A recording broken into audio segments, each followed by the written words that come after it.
What's going on, guys? Welcome to week one of the Bbdl playoffs. It's your boy, Spoolboy, and this week my opponent is Kinghupp.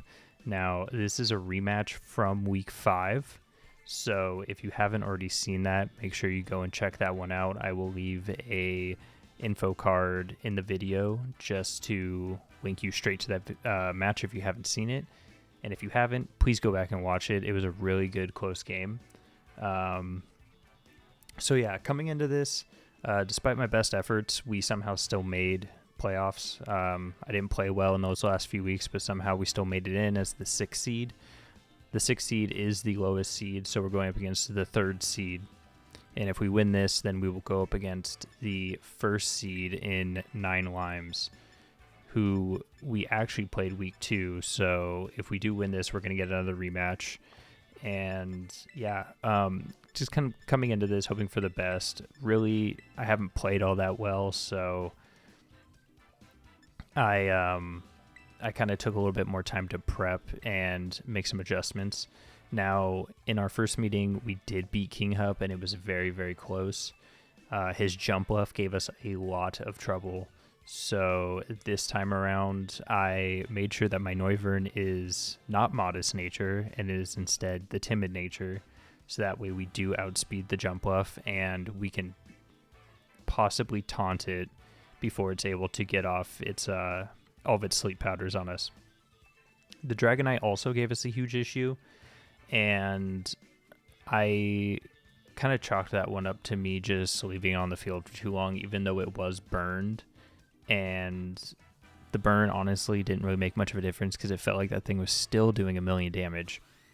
But I did make some adjustments from the week 5 game to this playoff game just to kind of make it a little bit easier for us. And so here we're going to see he's going to lead off with Kingambit and the jump bluff. I assume Kingambit's let off just to stop me from leading off with an Intimidate. And as you can see, his Kingambit does have Lumberry. That is to cover for all the burns that I like to pass around with my Volcarona. So going into this first turn, I'm just going to go straight for the taunt on the jump bluff. And I'm not really going to think twice about it just because, I mean, the worst I could do is protect. And as long as it's not putting us to sleep, that's fine. And I am just going to go for the fake out into the Kingambit just to kind of stop it from either being able to set up or trying to go for some kind of knockout onto my my Noivern there. So, I'm sorry. You'd think I would know what I do. I actually clicked Drain Punch, which I did put on my Rillaboom just for Kingambit, just in case it did come. I did want a way to hit it for 4 times affected with the Rillaboom, because otherwise I didn't really have anything to hit it with.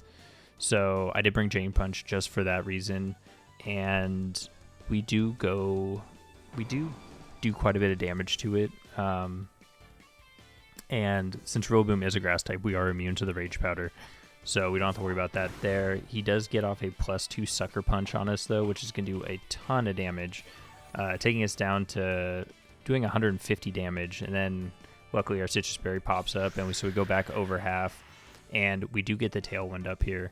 So now we are for sure going to outspeed the opposing team for, I think, pretty much the entirety of the game. I don't remember looking at his team if he's got a Tailwind setter, but with Jump Bluff taunted, the only thing it can really do here is Pollen Puff. Without the ability to use Sleep Powder, Rage Powder, or what I'm assuming is Protect in its last slot. So Jump Bluff is just kind of, the only thing it can really do is heal its teammates, or what can it do? It can heal its teammates, or it can deal damage to us with the Pollen Puff. And the Pollen Puff damage really isn't going to be all too high, just because Jump Bluff really isn't the most offensive Pokemon. I think even if it is fully special attack invested, I still think our Rillaboom takes at least 2 of those before it is knocked out from its current HP. And here his Urshifu is going to go for the detect. It's going to protect it for for a turn. We're going to go for Draco Meteor into that protect, not getting it off. And we're also going to go for Woodhammer, just doubling up into that Urshifu slot, trying to get rid of that threat. As long as the jump bluff is taunted, I'm really not too scared of the jump bluff. So I'm kind of okay with just letting it sit there because he is unable to use detect and then Pollen Puff. So in order to heal his Urshifu with his jump bluff, he has to leave the Urshifu vulnerable to be hit by both Rillaboom and my Noivern here. So he is going to use this Terastallization, and he's going to Terastallize into the Grass type. So getting off an early Terra from him is nice for us, and we also get the information that it is the Grass Terra. So now we know to not kind of just bank everything on Rillaboom being able to OHKO it with Woodhammer if his Terra is still available. But as you can see there, we still do roughly, I want to say 40 to 45% to him. And we do taunt him, so that way he's no longer able to detect, which is going to leave him open just to, take a couple more attacks. And the jump buff is going to shake off the taunt. So I'm kind of in a position where I think I have a big enough lead to where I'm okay with letting jump buff use something other than the Pollen Puff. Whether he wants to use it, like use Rage Powder or whatnot, I would get the knockout then on the jump buff, but he opts to not do that, and we do just Draco Meteor the Urshifu and get the knockout there. So far we're off to a pretty clean 2-0 start here. Do just Drain Punch or jump buff, get a little bit of chip damage, get a little bit of health back, and he does set up the Tailwind. So jump buff is actually the Tailwind setter. I couldn't remember if jump buff got it or not, and I didn't want to say with full confidence that it did if it actually did not. And with that, our Tailwind also goes away, so our opponent does have the speed control right now, but he's down to his last two Pokemon in both Weavile and the jump bluff, and he also does not have his Terra available. So I'm just going to go for the Protect here on my Noivern, just in case he wants to target it down with his Weavile. And I'm just going to go for, I believe, the Drain Punch into the Weavile. Just kind of hoping that he attacks straight into the Noivern, trying to stop me from getting up a Tailwind again. And he does go for the Ice Spinner right into the Noivern, which is what I was hoping for. Hoping just to maybe get off some free damage onto this Weavile, but he does Pollen Puff into the Rillaboom, taking it out. So that's going to force us to go out to, I think, our Volcarona here, yeah. And Volcarona is kind of in a really good spot to... I don't think it really has to Terra here. I don't know. We take Pollen Puff just fine. We take Ice moves just fine because of our... What are we? With our fire typing. So I do debate on using the Terra here on Noivern just to keep it alive and get this Tailwind up. And that's what I end up doing. And then I just go for the Heat Wave on my Volcarona. It's in a pretty safe spot to where I don't feel like I need to burn the Terra on it, and I don't have to reveal right now what my Terra is for it, just because my Volcarona is a huge answer to, I think, the entirety of his team almost, because he's got Urshifu, King Gambit, and Weavile, and Dragonite. Yeah, so the longer I can go without revealing what my Terra is on my Volcarona, the better. And he does go for the Sleep Powder into the Noivern, and with the, I think, he does have the Wide Lens, so that is a more accurate Sleep Powder, but he does get the miss there, unfortunately, which does allow us to get our Tailwind up. It doesn't really change much in terms of speed tiers for us, just because, I mean, it does make our Noivern faster, but the main thing that really matters is that Volcarona is still here and alive. Even with both attacks into it again, I am just able to get off another Heat Wave and get the clean knockouts on both those Mons. And so that is going to wrap up game 1. I think the game 1 was... I think I played it pretty solid. I know I caught him off guard with the Drain Punch on the Rillaboom. And I don't know, maybe he didn't... I don't know if maybe he didn't expect my Noivern to be faster this time around, because I'm not running the Modest Nature this time. I'm running the Timid Nature. I didn't realize when I was prepping that Modest Nature would allow a max speed jump left to outrun me, so I did make that adjustment. I think that was kind of the biggest adjustment I needed to make coming into this matchup.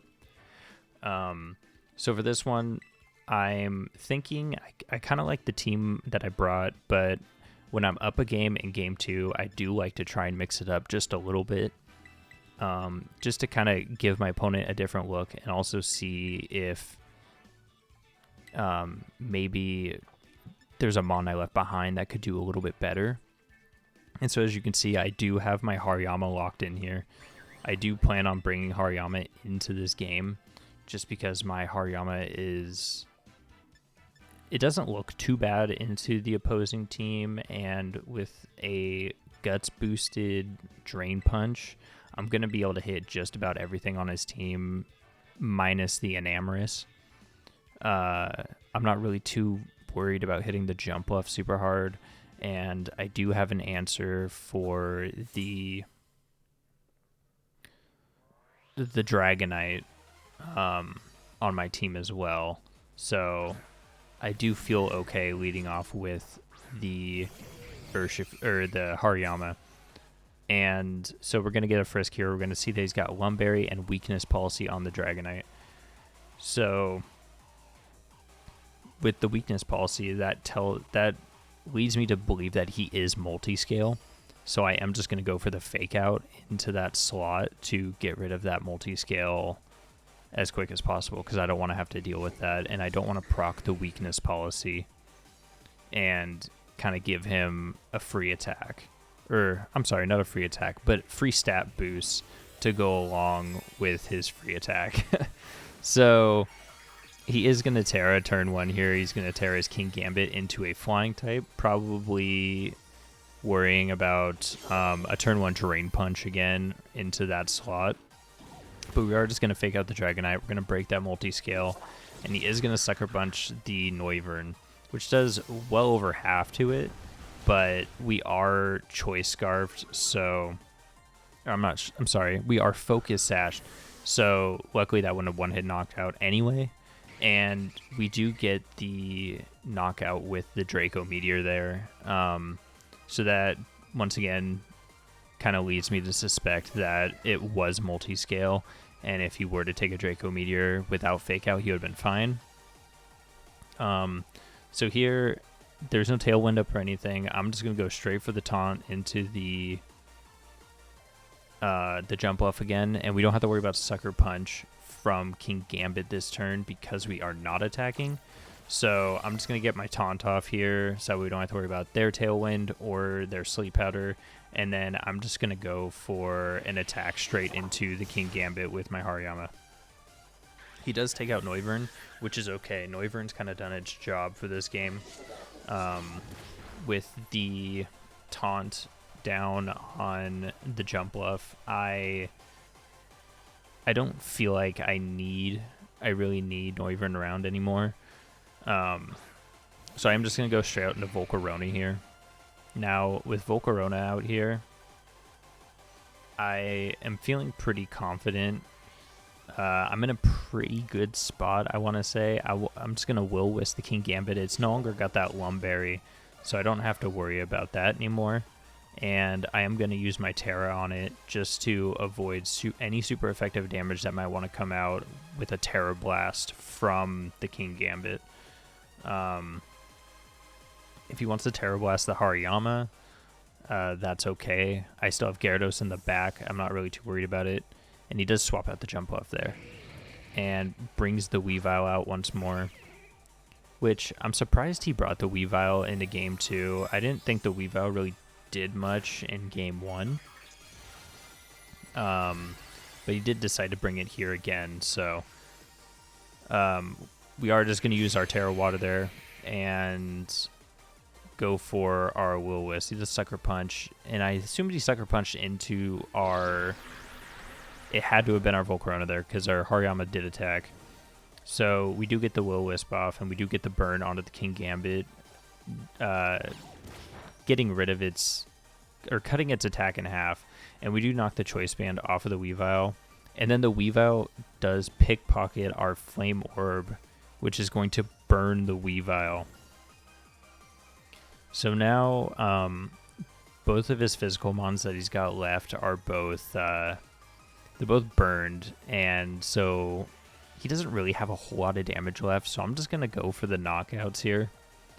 I'm going to protect Hariyama just in case, because I am worried about a Terra Blast flying coming out from that Kingambit. He has revealed Sucker Punch and Swords Dance.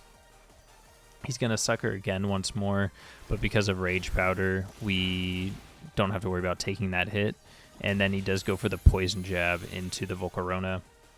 We're just going to Drain Punch the Weavile, knock it out there, and then the Jump Bluff is going to have to come back out. And luckily, we don't have to worry about any... What is the move? Sleep Powder. We don't have to worry about Sleep Powder at all onto our Hariyama because we are burned. So I think we're pretty safe just to kind of keep swinging here with our Hariyama. And if I feel threatened by the Terra Blast, to keep it protected with my Rage Powder on Volcarona. So we are just going to go for the knockoff. I would prefer not to deal with Sleep, just because Sleep is kind of annoying. So I'm just going to knock off that Wide Lens. That's one less thing we have to worry about. But he does get the Sleep Powder off, puts our Volcarona to sleep, and that kind of gets rid of our protection for the rest of the game. Or at least for now, unless we get a really early wake up. We do go for the knockoff on the Jump Bluff, get rid of its Wide Lens, and the Jump Bluff effectively doesn't have much left to do. And he does show the Iron Head on the Kingambit, which doesn't do a whole lot with the burn, and I don't have to worry about being flinched because my Hariyama does outspeed the Kingambit.